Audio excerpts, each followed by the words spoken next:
Hello everyone, I am Dr. Amit here. I hope you all are doing well. Welcome back to my YouTube channel at the rate Dr. Amit Official, your place for simple and higher medical learning. So if you haven't subscribed yet, make sure to hit the subscribe button and stay connected for more such videos. In our last video, we discussed the HMP CERN from our biochemistry series. In today's video, we are going to focus on an important clinical correlation on G6PD deficiency. And this is a very high topic for your MBBS professional exam, post-graduation exam and USMLE step 1. And I will explain it in a simple, clear and exam-oriented way so you can understand it easily. So stay focused and let's get started with our today topic, G6PD deficiency. So let's start our today topic, G6PD deficiency, that is glucose 6-phosphate dehydrogenase deficiency. Okay. So I'll just give you a brief idea first. Okay. This G6PD produces NADPH. Okay, we all came to know in the last video from that episode. Okay, and this NADPH keep the glutathione reduced in a reduced state, and that helps to protect our RBC from oxidative damage. Okay, so over here it's written that NADPH. Okay, so it is necessary to keep glutathione reduced, which in turn detoxify free radicals. Okay, and peroxides.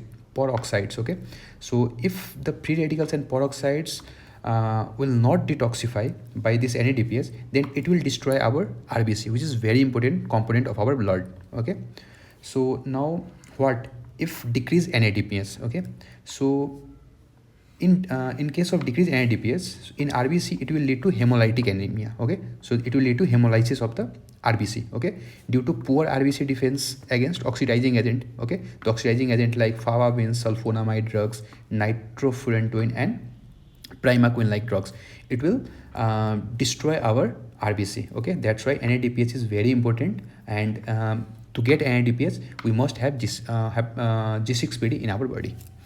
Now in case of inflammatory response, okay,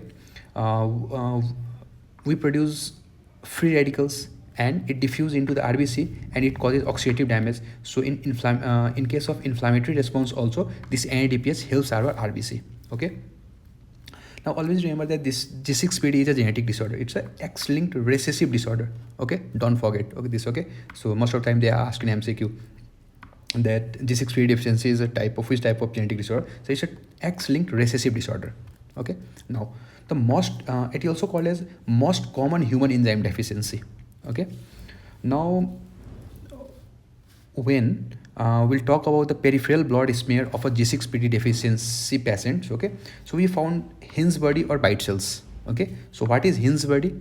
Okay, so it's a precipitates in RBC due to oxidative stress. Okay, so whenever the RBC undergoes in oxidative stress or oxidative damage, so it produces Hinge body. Okay, and this Hinge body is get removed. Okay, so bite cells are how to define bite cells. It's a phagocytic removal of the Hinge body. Okay, so when the Hinge body are getting removed phagocytically, then that is known as bite cells. Okay, so now let's have some clinical correlations. Okay, by understanding what will be the clinical feature of the patient with G6PD deficiency.